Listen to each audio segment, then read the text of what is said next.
the quotient rule. So if I see a subtraction problem between the logs, I need to contract them into a division problem. How do I know which term goes in the numerator and which term goes in the denominator? Think about it for just a second. Nolani, I saw your hand. Talk to me. Whichever one comes first, in the equation. Okay, whichever one comes first in the equation goes where? The numerator. Excellent. Wonderful math vocabulary. You got it all correct. So you're absolutely right. So we're going to rewrite this one as log. Oh, again, there's no base here. Is that okay? Yeah. What's the implied base? Yeah. Okay, good. So we have log of x minus 2 over x. Well, that was pretty simple. It wasn't too bad. Now, I want to reiterate one more time that that minus sign in the first argument means nothing. You don't do anything to change it. It's very tempting to see that first minus sign and think quotient rule, but we're only interested in adding and subtracting between the two log functions. Nod your head if you're with me. Okay, let's do one more of these examples, and then I'll give you a couple more minutes on some. Ooh, I'm sorry. Are you okay? Yeah. Watch out, the table is right there. Okay, let's do one more, and then we'll spend a couple more minutes on our worksheet. So let's try this one. 2 log base 2 of x minus 1 plus 1/2 log base 2 of x. Ooh. Ooh, oh, your eyes got all large. You ready? You ready, Mr. Murray?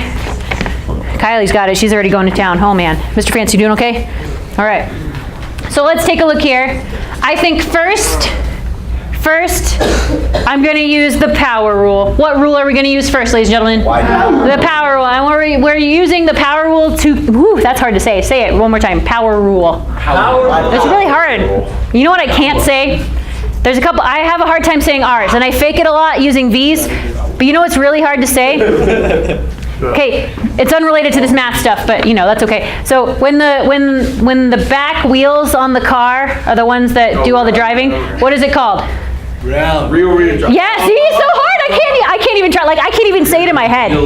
Right? It's so hard. It hurts my mouth.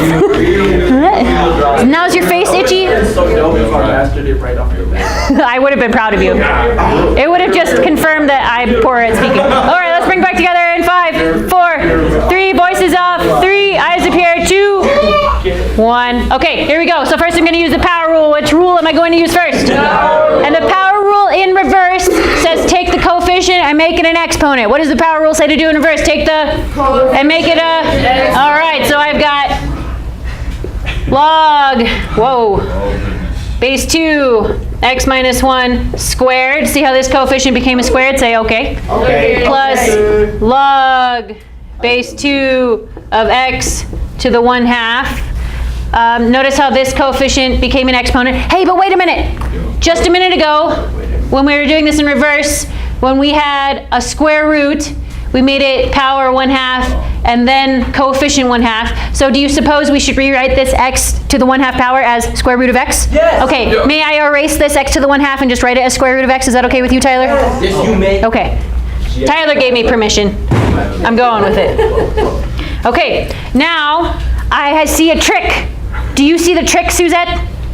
What are you not going to be tricked by? You are correct. You will not be tricked by that x minus 1. You will leave it alone, won't you? Because you are a smart lady. Mm-hmm. Yes. Okay, so we are going to leave this x minus 1 alone. However, I do need to address the plus sign between these two functions, yeah? Yeah. Yeah? So I see this plus sign between these two log functions, and if I see a